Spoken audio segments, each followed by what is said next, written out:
As somebody out there with a constant hunger to learn new positive things, I heard somebody say something on one of these news shows that really struck me. And that was, hey, you can't spin a pandemic.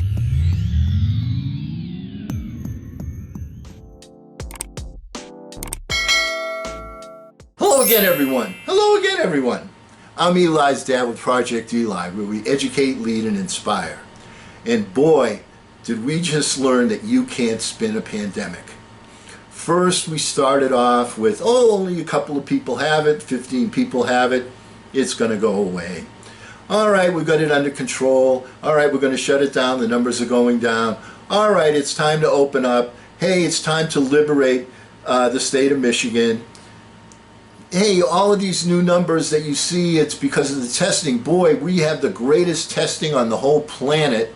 And because we do, of course we have so many more people being tested, we're going to have so many more positive cases. You know, we're so much better than all the other countries that are out there happening. Hello, McFly. It's come to the point where we can now take a look and say, you know what? It ain't the testing. Because the numbers of the people that are going into the hospitals are exploding. And we have to get this puppy under control. And right now, it hasn't been under control, but thank goodness our chief executive has finally come around, and the pundits on TV are saying changed his tone. All right.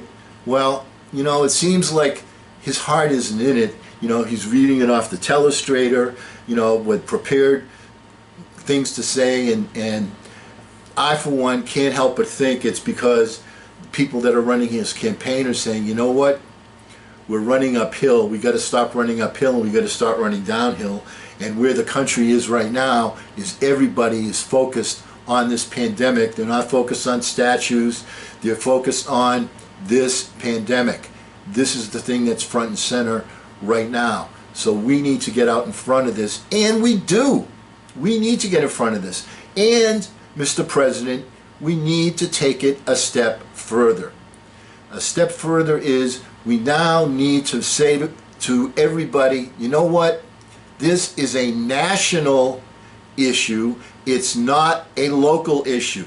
Yeah, we got local hotspots, or embers as you like to refer to them. But these embers are turning into a major, major forest fire, and the policy of sticking the finger in the dike and plugging this hole and that hole, all it does is accelerate the water, the difficulties coming from other different places where it can expose itself. And it has been.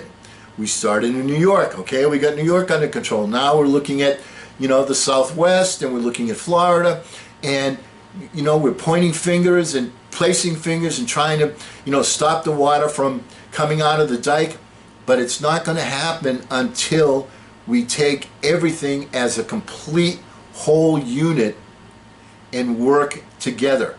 And that means in so many different areas. It means in the areas of providing personal protection equipment for people.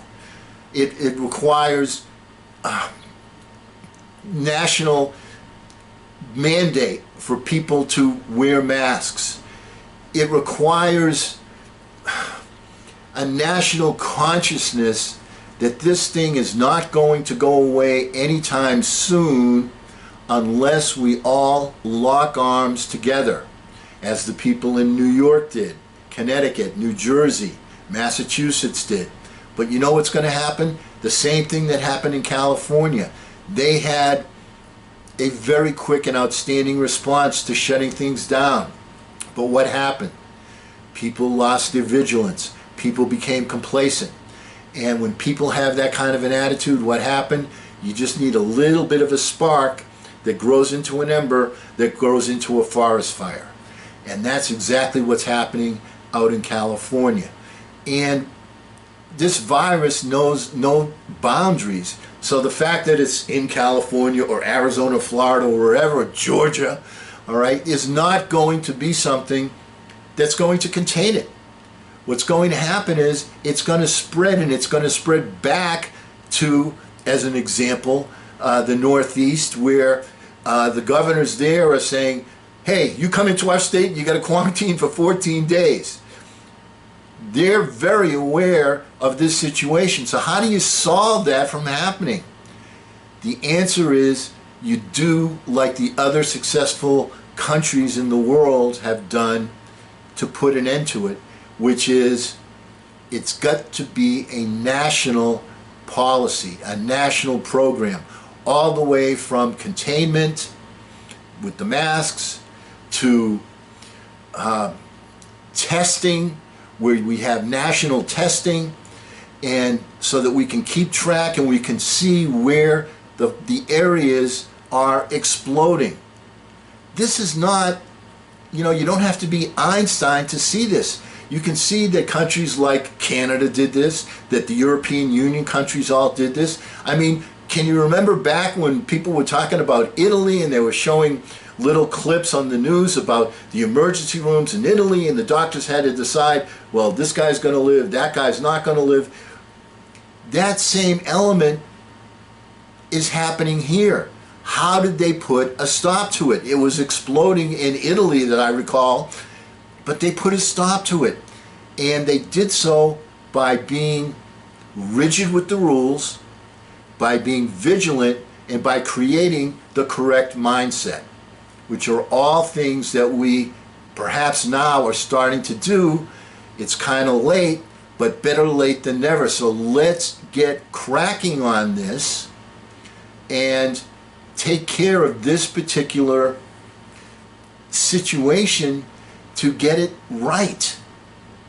We have to have a national leadership scenario to get this job done correctly. And when people look at leaders right now, the credibility of the guy on top is not so great. The credibility of someone like, let's see, Dr. Fauci is great. Let's put somebody like Dr. Fauci in charge. Let's delegate this particular issue to the scientists that can solve it. It's time to take the politics out of it and to farm out the leadership to people that are actually going to get the job done. And your job as the chief executive is to rubber stamp the suggestions that they offer, because that's the way other countries got it done. South Korea is a great example. Their quote-unquote Dr. Fauci came up with certain guidelines, certain rules that they rigidly enforced. We need to have rigid enforcement of these laws. We need to have national mandates, and it's possible that we may need to shut down for a couple of weeks nationwide to get our numbers down. So let's get the people that know in charge and not have the politicians acting quote unquote from their gut telling us what to do. Let's not have these leaders show the guidelines that the scientists are presenting, and then with a wink and a nod saying, yeah, but it's okay to come and come to a meeting, come to a rally. It's okay to do this, it's okay to do that. It's not.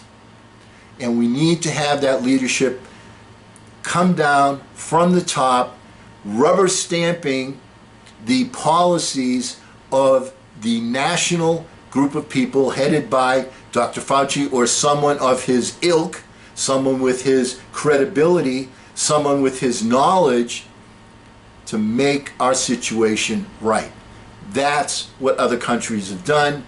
That's what we need to do.